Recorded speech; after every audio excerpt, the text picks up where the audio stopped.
Well, welcome everyone. It's wonderful to see you on an August, almost to September day. We are going to have a great session today. Julie's going to challenge us with some unreasonable challenges and a process to figure out how to move forward.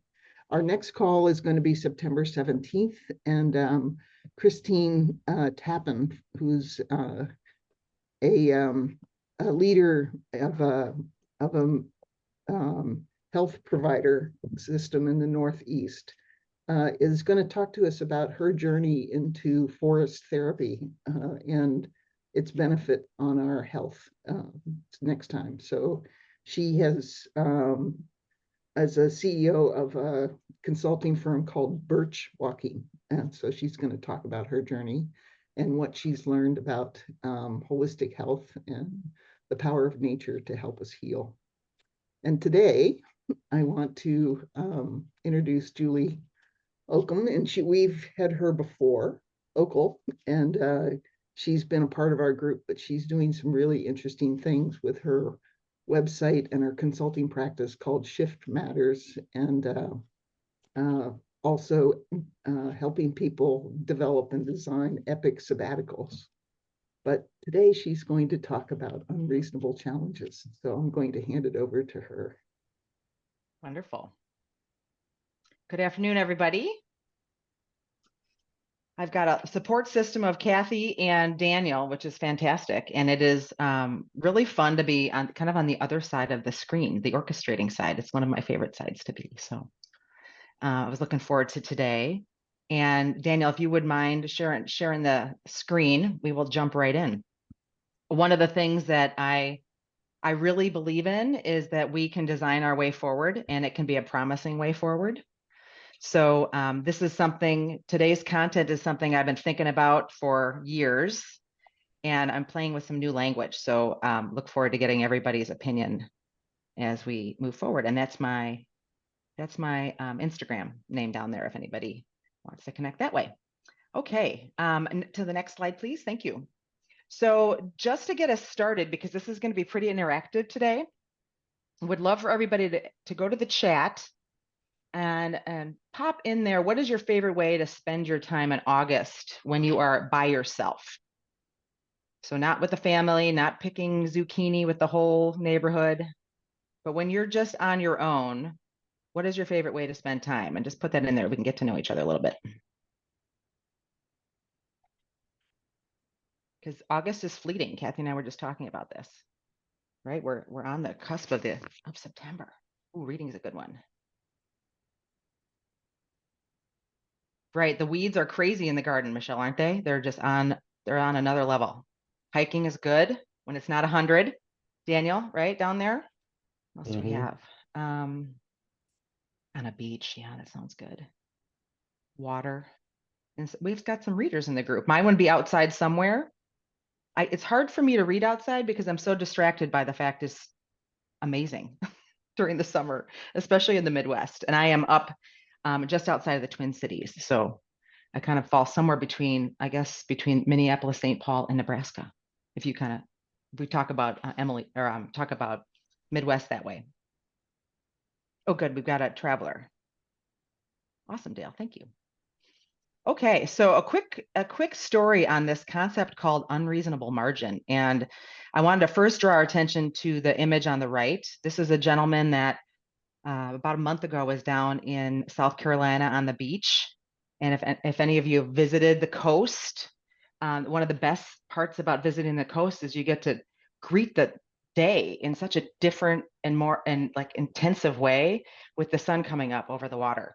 And so here's this gentleman who not only got up at like 5 o'clock in the morning, but he just took this moment to just kind of greet the morning and greet that sunrise. I thought it was so beautiful. And I thought, wow, what if we could greet our challenges that way? What if we could kind of hold them in reverence as opposed to getting all wrapped around the axle when those challenges pop up? So I just wanted to share that with all of us to get us kind of in the mode. And my quick story about unreasonable margin for me was when I was going into the pandemic, maybe like many of you, And I was kind of leading up to that season in our world. So here was work for me, and I was in work, and it was hard to tease myself apart from work. And then over the course of the pandemic, when I started working from home, something happened, and it was this space or this margin that occurred right in the middle between work and me. And so if work is over here and I'm over here, I'm noticing different things about work, right? Because I have that space, that viewpoint, and I'm also noticing, and I found out all these things that are happening over here. Gosh, community, family, health, exercise, all these other things that when I was way over here, when I was tethered to work, kind of didn't show up on my radar screen as intentionally and as yeah, intentionally as they did after the pandemic set in. So anybody have a similar experience where you kind of you saw things in a different way? You maybe pulled yourself apart from your regular day, regular cadence. That is what we're talking about today. We're talking about that space in between, that margin. And so today's going to be an interactive session. See how we're doing on time. It's 1:10. So we'll have a couple of breakouts together, and grab a pen because we're going to be working. So hopefully everybody's up for that. It just shows you how we're going to do this today. We'll do large group, and then we'll pop you into breakout rooms with the same people. And then we're going to repeat that a couple times. So we're going to keep it simple. Okay, Daniel, if you can pop us to the next slide. So what I'd like to do is, again, call our attention to the vision on the right. And this is a field of sunflowers that I pass when I'm out biking in the morning. And, from far away, it's this beautiful yellow, beacon kind of in the middle of a cornfield. Here's the sunflower patch.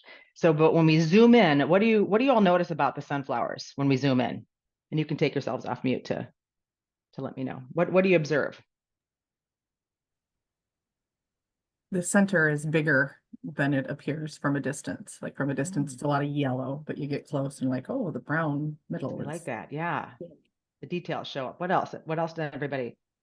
How are all those sunflowers doing? Well, they're growing tall and they're facing us or facing the same direction. They are. Do you think everybody's growing at the same rate?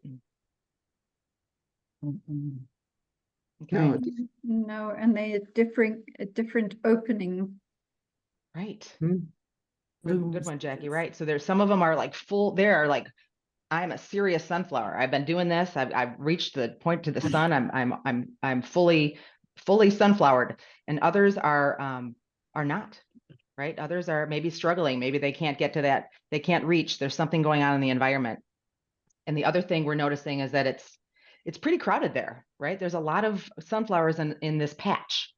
And so I would invite us to think about this when we talk about unreasonable margin. And so this is really, the sunflower is kind of in the thick of it. They're in the thick of their storyline. They're in the thick of growing. They're crowded. And then on the flip side, the opposite of that would be when they're breaking the routine, right? When they're maybe out of that crowded space. And this gets to us now, flipping over to us. When we break the routine and we get out of that big patch, we can grab onto something called a vantage point, and we can see our unreasonable challenges in a different light, which allows us to brainstorm and to come up with some additional possibilities. So I'd like to invite everybody to grab that pen. If you don't have one, find one, please. And I would like you to jot some notes about an unreasonable challenge that you're facing. And so you might argue all our challenges are unreasonable, but find a juicy one for you, something that's kind of got you stuck. It can be personal or professional, and you will be sharing it. So make sure it's share friendly. And welcome to the people that are just joining us. You came at perfect time. We'll give you maybe about a minute to just write your notes and give it a name too. Give your unreasonable challenge a name.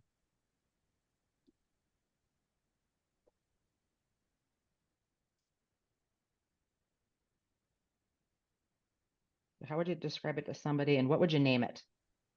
There's no wrong names. It's kind of fun to name it, actually.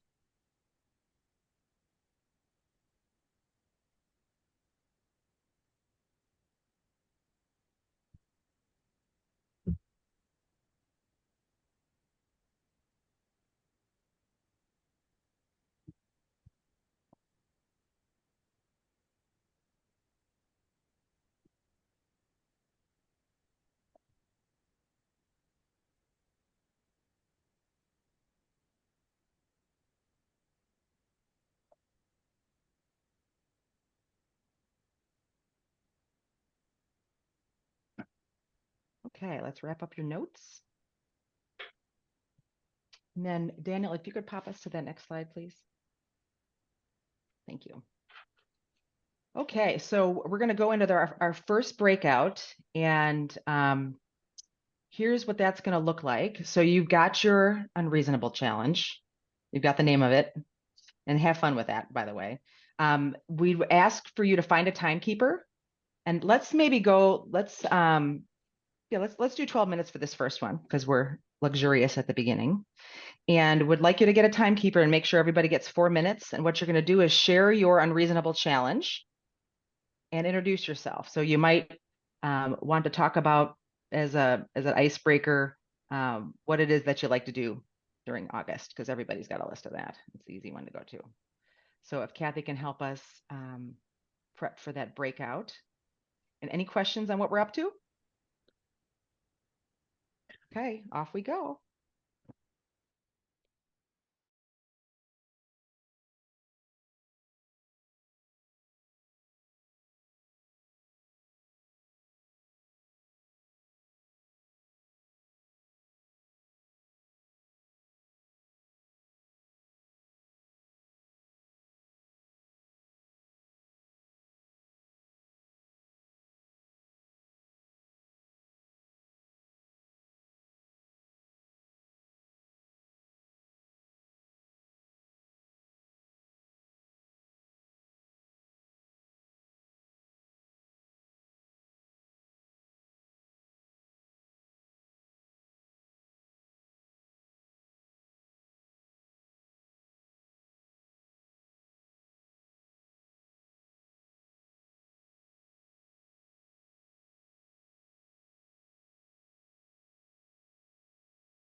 All right, everybody, welcome back. You just spent 10 minutes or so of your life listening to unreasonable challenges.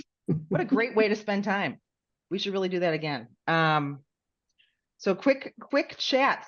Go ahead and pop in the chat. What was that like to spend 10 minutes, kind of diving into the hard parts of our lives and listening to other people's? Go ahead and put your comments in the chat. What was it like to be in an unreasonable challenge, stuck in there? It's always good to meet people.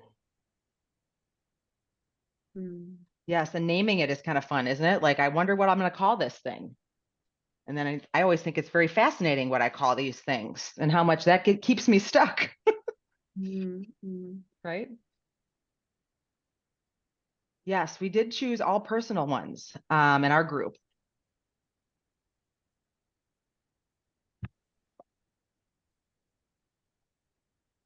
Right. It is, and this is, so what we also just did is grabbed some unreasonable margin, right? Some space to kind of air it out a little bit. And I'm a big believer that when we do that, we can see different things. So Daniel, if you could pop us over to the next slide, that would be fabulous. And we're going to point to a picture. We're going to go back to those sunflowers, but we are going to pay attention to something in this new picture. Anyone notice what's different in the new picture on the left? Face. Zoomed out. Yep. Background. Lots of space, even though it's crowded. Right. And so that stalk in the middle there, right? That stalk just made me stop my bike in mid stride and take a picture. I'm like, oh, that stalk has things to teach us, I think. And so would like you to grab your pen again, if you would. And now we're going to draw a line. It's going to be a horizontal line. On the left side, it's going to kind of look like a barbell, right? And the left side is going to be your unreasonable challenge. And then on the opposite side of your unreasonable challenge at the other end of your line is going to be the opposite of it. So what would be the opposite of your unreasonable challenge? What would you name that? And it can be funny. It's okay to be funny or over the top. There are no wrong answers. And we're going to give you, maybe I'll just give you 30 seconds to jot notes describing the opposite. And maybe a quick question. Does anybody want to see an example of this? Would that be helpful? Yes, Sure. says Catherine. Yes. Okay, so if you could go to the next slide real quick, Daniel. And you're going to get, so this is my unreasonable challenge on the left, stressful young adult parenting.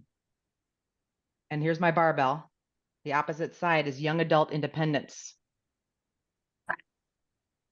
Okay. And so I rattled on about all the things that are driving me crazy on the left. And what we're doing here is we're just describing the opposite of your unreasonable challenge. Is that clear enough? We're spending time on the other side now. And I'll give you some seconds to do that. Jot yourself some notes.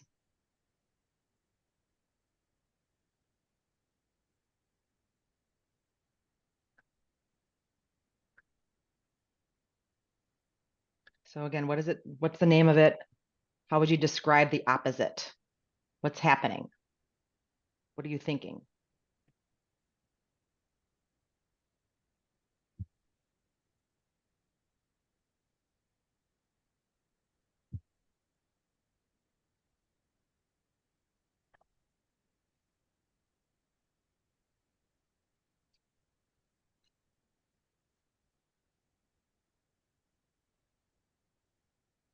And while we're on this page, I'm going to tee up the next little exercise here while we're still together in the main room.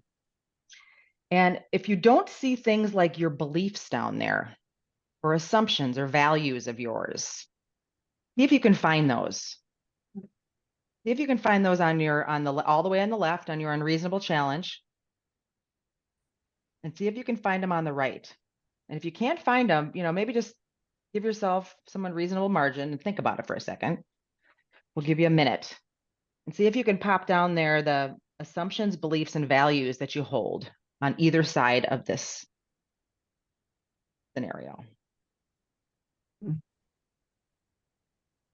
Or patterns, the bigger picture things here. And I will set a timer for us.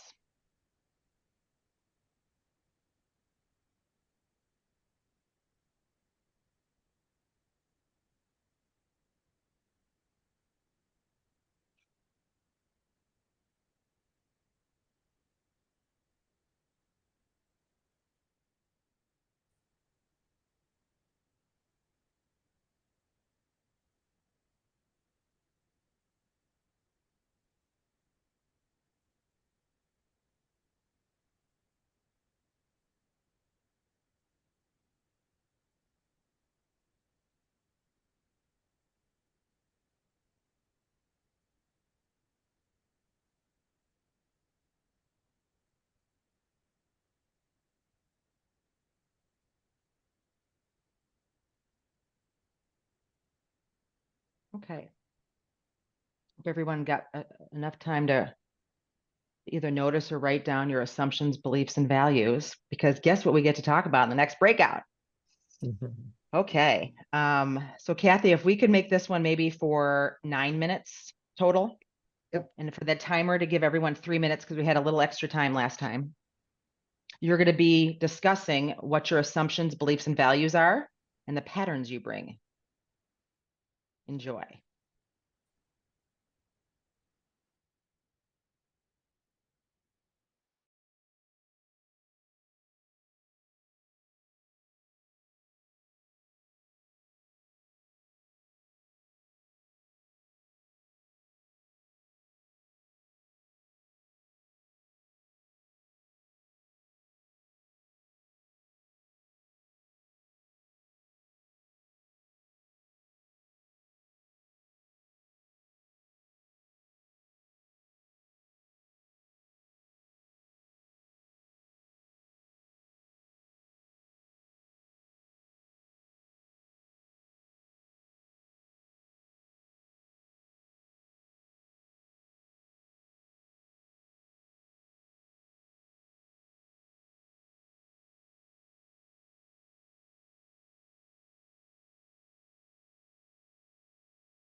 All right, everybody, you're doing great. We're on the downhill. Look at us. We're even staying on time. We're so impressive. Okay, so what were your takeaways? Pop those in the chat for me. What stood out to you? So, or something that you discovered.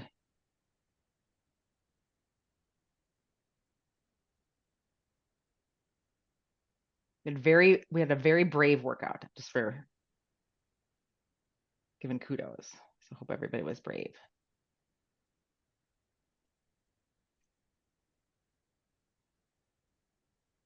You know, Julie, the question's hard because there's a lot of depth that showed up in our conversation. It's hard to capture it in the chat for some reason. I'm struggling. Okay. If Do we anybody, want to talk? Do you guys want to just maybe take two people and just share out loud if anybody's brave? Kathy was mid thought and it was brilliant. And so I'm like, wait, and then it ended. Oh God, then we have to I ask feel Kathy. like I'm still dangling. I'm dangling. That would be my preference. All right, let's hear from Well, Kathy. it's just we were talking about how this came out of a unreasonable challenge of a journey to wholeness, and and the Buddhist belief that we can increase our own suffering when we by our choices and our belief systems, and that in a wholeness, interdependence, if you believe that that the world is fundamentally structured in an interdependent way, designed to be interdependent, and we are on a journey towards acknowledging, accepting, and engaging in that synergistic relationship, we can increase our suffering when we choose to act as if we're not connected, as opposed to if we are connected.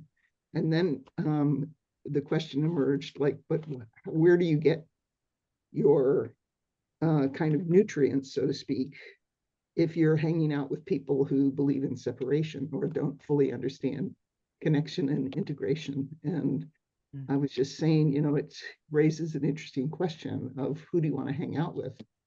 But also, you know, to get the nutrients I love that. that you need. And but it, you know, and how much are you willing to be in somebody else's journey towards wholeness when they aren't quite there yet? And is that a draining experience, or can it be a positive energy exchange, even if they're coming from something very different?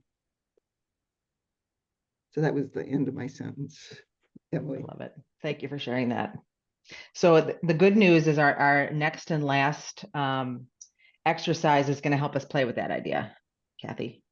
So if we can go, I think we're a couple slides. There we go. I think we're on slide 8. Oh yeah, let's start with this one. So here we go. So congratulations on pausing. You stepped out of your storyline, right? You pulled it apart. You pulled yourself apart from it. And when you give yourself that distance, and here I have this visual of way above, right? Way above on a mountaintop. You see different things up there, right? And maybe you're not in the thick of it. So you can have a minute and think about it differently.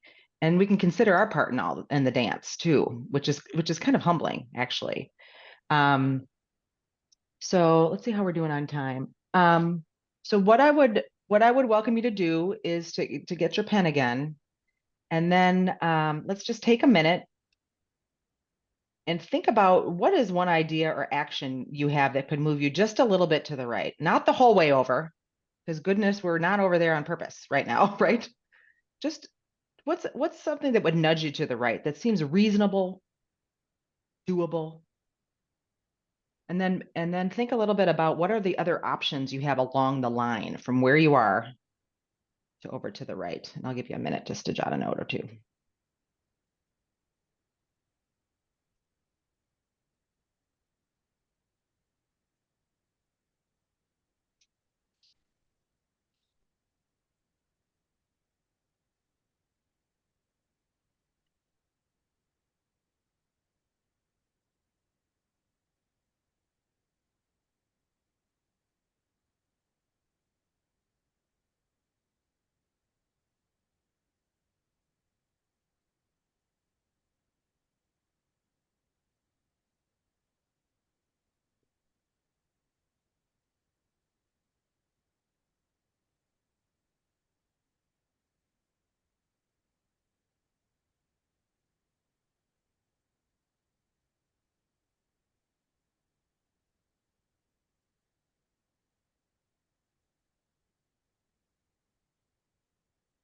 Okay. That's brave work to think about that. To just nudge yourself over a little bit. So congratulations on doing that, thinking about it. And for our last breakout, if you can pop one slide forward. And we're going to do a short one. We're going to do a 3-minute breakout. Everybody gets a minute. It's your bumper sticker moment. But just share your high level observations or an insight that you had. And be open to ask, what did somebody else see maybe that you didn't see? What can they see from their vantage point that maybe help you nudge yourself to the right a little bit? The last thing, you can pick from one of these three. You don't have to do all of them. The other thing to play with is what's going to trip you up. What's going to be hard about going to the right a little bit? And what might you do to mitigate that? As adults, this is a real thing. There's a reason we're not doing it in the first place. So just articulating that, what'll trip you up, can be really helpful when you name it. Doesn't make it go away, but it makes you more, change your relationship with it, as Kathy would say. All right, so we're going to do a 3-minute one, and then we'll land back together. Off to the bumper sticker moment.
Okay, we made it.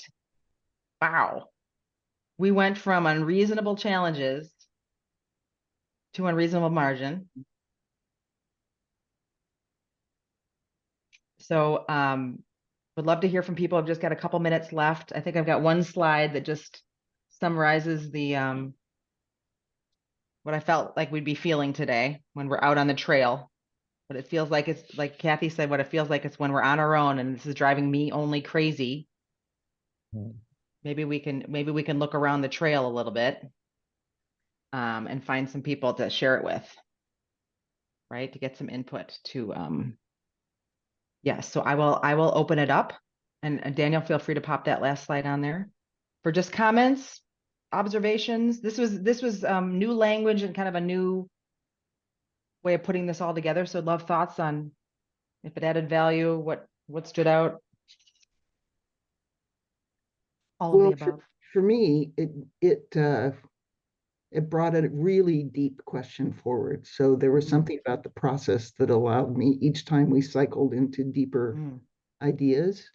And the one idea that I had that came from this was if you're on a journey to wholeness and you're in the present with a person that doesn't behave or live that way, if you just hold the space in the moment and not imagine the difference between the two of you, is that moment a moment of wholeness that holds the possibility of wholeness or connection in the experience in the space between you? And so it doesn't matter whether in that moment, whether they behave in an interdependent or believe in interdependent systems. In that moment, you're having a genuine connection that will maybe for that person help them believe in the possibility of wholeness or connection.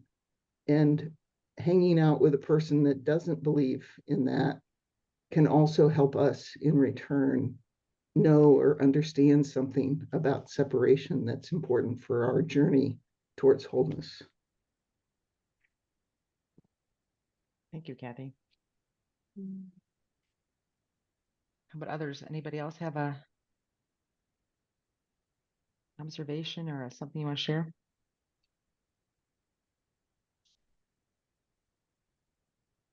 Kathy, is that Buddhist teaching?